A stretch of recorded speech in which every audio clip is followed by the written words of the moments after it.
Elena Marsh first saw the lake house in the passenger seat of her father's old pickup truck, her 9-year-old face pressed against the warm glass. It wasn't grand or modern, but a weathered A-frame cabin with a porch swing that creaked in the wind, nestled among a stand of pines on the shores of Mirror Lake. Her father, a high school history teacher with calloused hands and a gentle soul, had poured his entire inheritance from his own mother into it. "This, Ellie," he'd said, his voice thick with emotion, "is where we build our memories. This is my gift to you and your mom. Our place." For the next 15 years, the lake house was the axis of Elena's world.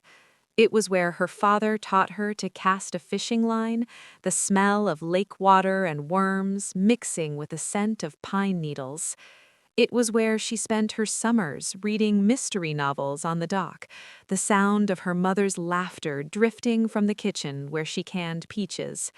It was where, at 17, she had her first kiss with a boy from the neighboring cabin, a clumsy, sweet moment under a canopy of stars.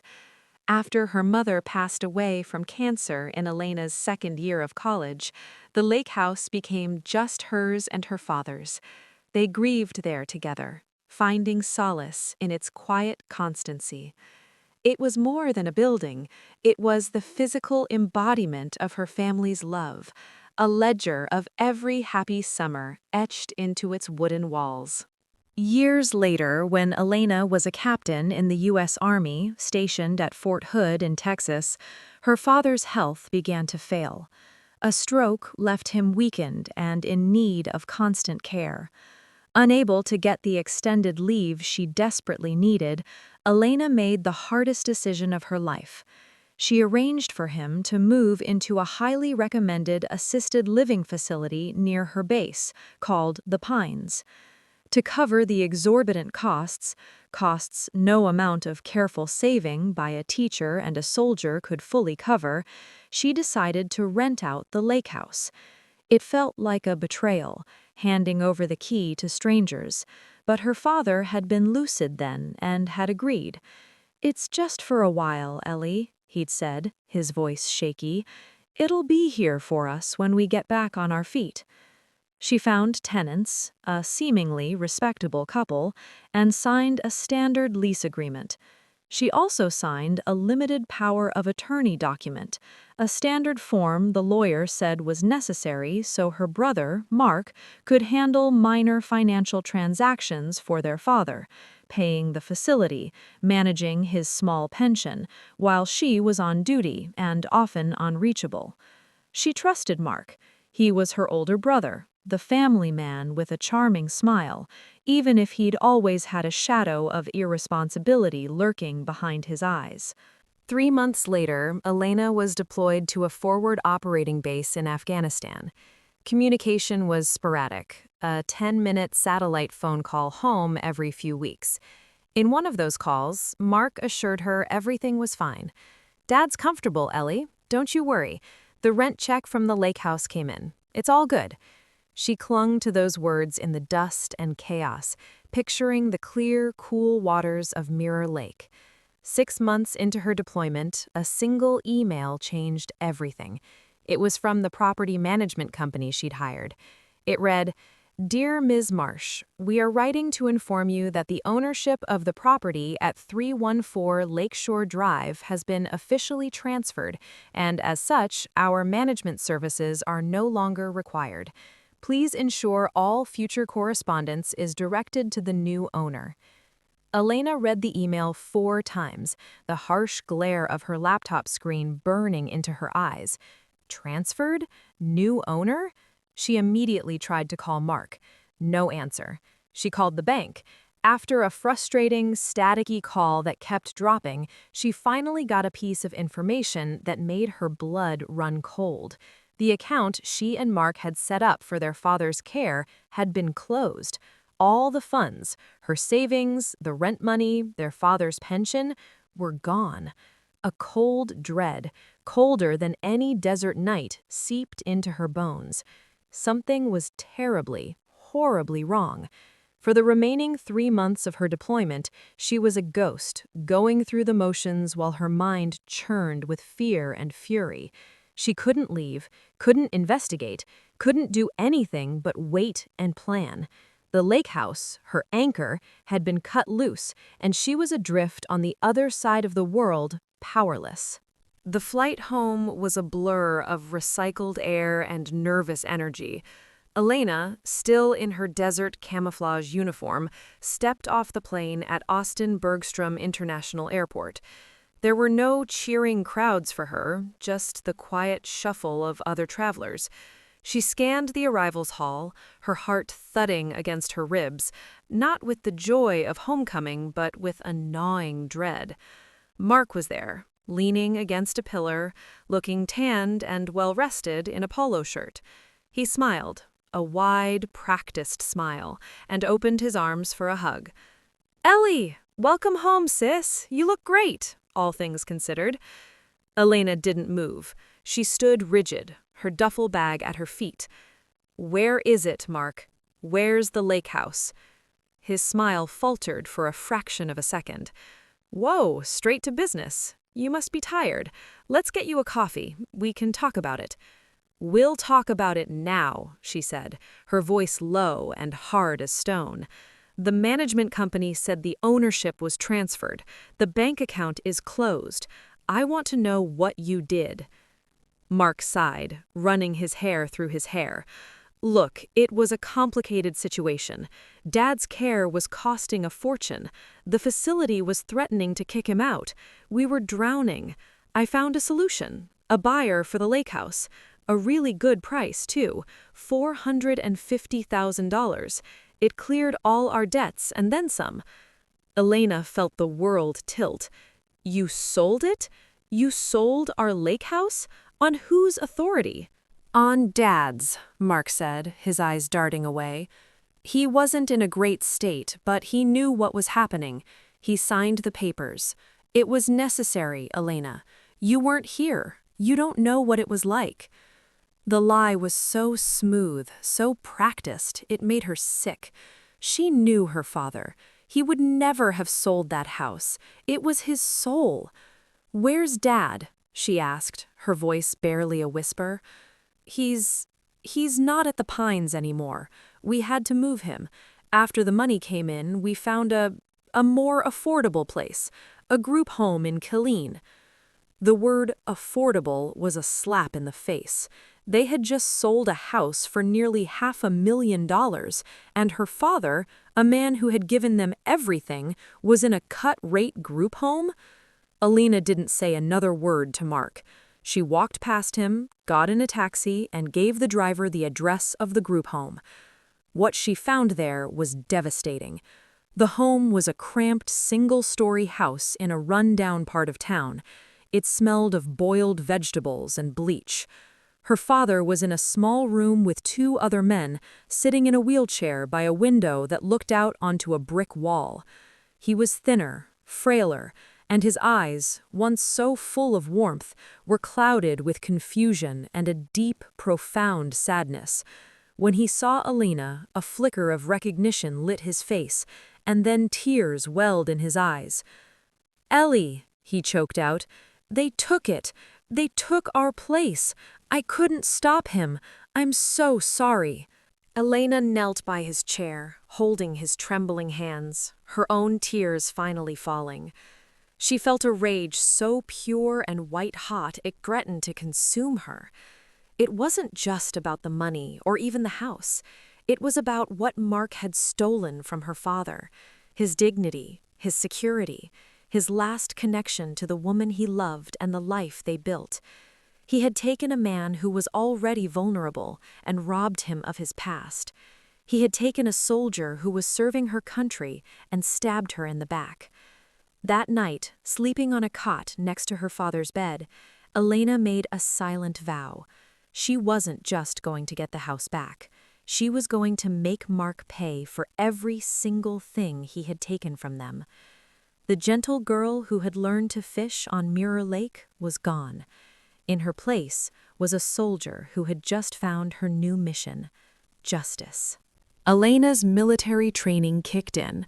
She couldn't storm into a situation with guns blazing. She needed intelligence.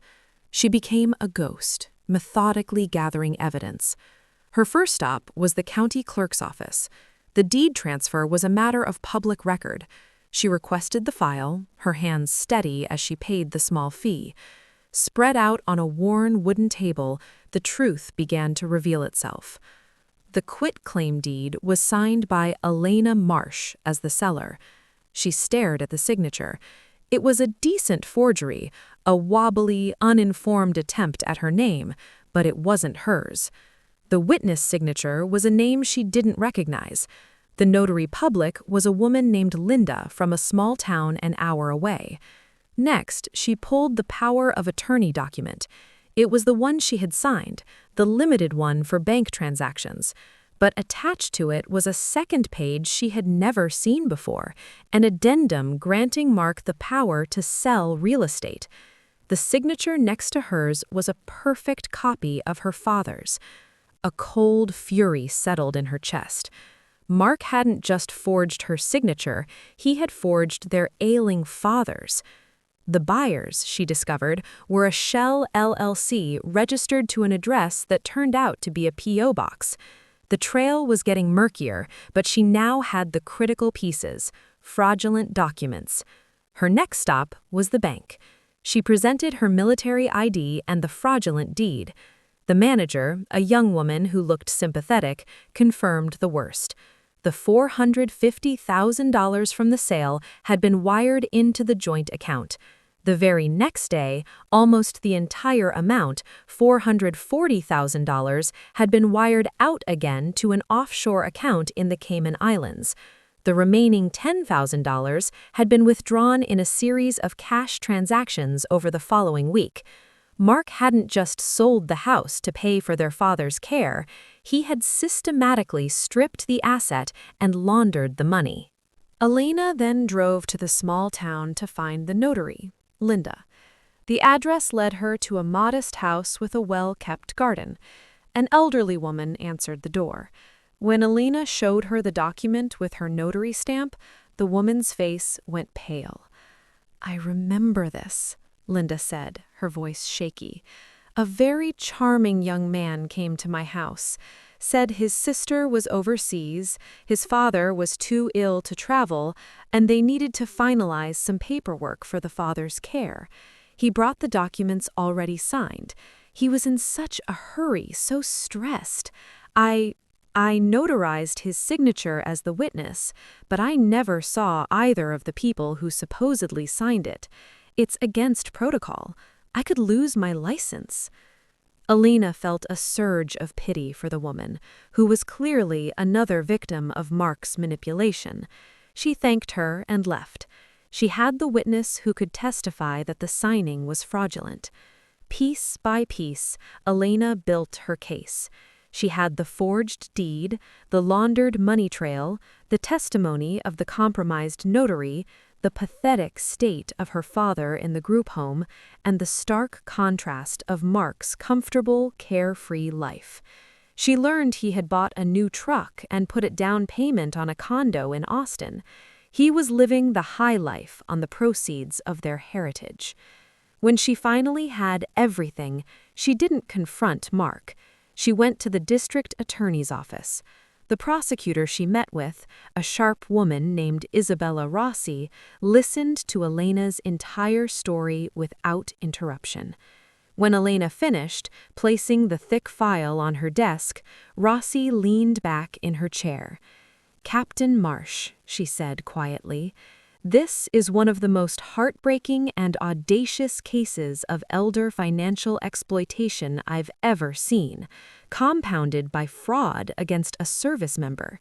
The evidence you've gathered is incredible. We're going to take this. We're going to prosecute your brother to the fullest extent of the law." For the first time in months, a small, hard smile touched Elena's lips. The mission was underway. The courtroom was a cathedral of justice, all polished wood and solemn gravity. Elena sat on one side of the aisle, her father beside her in a wheelchair, dressed in his best Sunday shirt, his eyes clearer and more focused than they had been in months. The move to a better facility, funded by a military relief organization Elena had reached out to, had done him good. On the other side of the aisle sat Mark, flanked by his expensive lawyer. He looked nothing like the charming brother she once knew. His face was pinched, his eyes darting nervously. The charges against him were severe: forgery, grand larceny, and multiple counts of financial exploitation of an elderly person. The prosecution's case, led by Isabella Rossi, was a masterpiece of clarity. Witness by witness, document by document, she painted a picture of cold, calculated betrayal. The property manager from the lake house testified about the abrupt and unusual transfer. The bank manager detailed the suspicious wire transfer to the Caymans. The most powerful moment came when the notary, Linda, took the stand. She pointed a trembling finger at Mark. "That's the man," she said, her voice clear despite her nerves. "He came to my home. He told me his family was in distress. He lied to me." Mark's lawyer tried to discredit her, but her sincerity was undeniable. Then Elena took the stand. She spoke in a clear, steady voice, the voice of a soldier giving a report. She described signing the limited power of attorney, her deployment, the devastating email she received in Afghanistan, and the state in which she found her father. When she described finding him in the group home, looking out at a brick wall, her voice finally cracked, just for a moment. "He gave us everything," she said, looking directly at Mark, "and you took the last thing he had that mattered." The defense's argument was weak. Mark's lawyer claimed it was a misunderstanding, that Mark genuinely believed he was acting in the family's best interests, that the financial pressures were immense, but the pile of cash in the Cayman Islands contradicted every word. Mark chose not to testify, which in itself seemed like an admission of guilt. The most dramatic moment came when the judge, a stern woman with decades of experience, called for a recess before the verdict. As the bailiff approached the jury foreman, Mark suddenly stood up, his face ashen. "I can give it back," he shouted, his voice cracking. "I can get the money. It was a loan, just a loan." His lawyer tried to pull him back down, but the damage was done. His outburst was a public confession of guilt. The jury was out for only 4 hours. When they filed back in, the foreman, a middle-aged man with kind eyes, handed the verdict to the bailiff. The judge read it, her face impassive. Then she looked at Mark. On the count of forgery in the first degree, the jury finds the defendant, Mark Marsh, guilty. On the count of grand larceny, the jury finds the defendant guilty. On all counts of financial exploitation of an elderly person, the jury finds the defendant guilty. A sharp gasp escaped Mark's lips. He gripped the table in front of him, his knuckles white. His lawyer placed a hand on his arm, but he shook it off. Across the aisle, Elena felt her father's hand find hers and squeeze. She looked at him. Tears were streaming down his face, but for the first time, they weren't tears of sorrow. They were tears of relief. The judge thanked the jury and dismissed them. Then she turned her attention to Mark for sentencing. "Mr. Marsh," she began, her voice like winter frost, "you have been found guilty of crimes that strike at the very heart of family and trust. You exploited your own father, a man in a weakened state, and you betrayed your sister, a woman serving our country overseas, placing her in a position of complete helplessness. Your actions were not born of desperation, but of greed. You saw an opportunity and you took it, with no regard for the devastation you would leave behind." Mark's legs seemed to give way. He slumped against the table, his head bowed. The judge continued, "I am sentencing you to 12 years in state prison. Furthermore, you are ordered to make full restitution of the stolen funds, and you are forbidden from having any contact with your father or sister upon your release. This court is adjourned." As the bailiff moved to handcuff him, Mark's body went limp, and he collapsed onto the floor of the courtroom, sobbing. The sound that filled the silent room was not the calculated cry of a manipulator, but the raw, hopeless wail of a man facing the complete and utter destruction of his life. Elena watched him for a moment, feeling not triumph, but a profound, aching sadness for the brother she had lost long before this day. 6 months later, Elena stood on the dock of the lake house, the early morning sun painting the water in shades of gold and rose. The legal battle to get the house back had been long and complex, involving the FBI and international asset recovery. But with the help of a dedicated pro bono lawyer and the evidence from the trial, the sale had been overturned due to fraud. The property was hers again. It was battered and neglected. The tenants Mark had found had not been kind to it. The porch swing was broken, the windows were dirty, and the inside smelled musty and closed up. But it was theirs. Elena turned to look at the cabin. Her father was sitting on the repaired porch swing, a blanket over his legs, a cup of coffee in his hands. He was looking out at the lake, a small, peaceful smile on his face. With the restitution money, Elena had been able to move him into a fantastic assisted living facility near the lake, one with gardens and views of the water. He spent his weekends with her at the cabin, helping with small tasks. Today, they were going to start painting the living room. The trauma of the past few years would never fully leave them. Elena still woke up some nights with the echo of that email in her mind.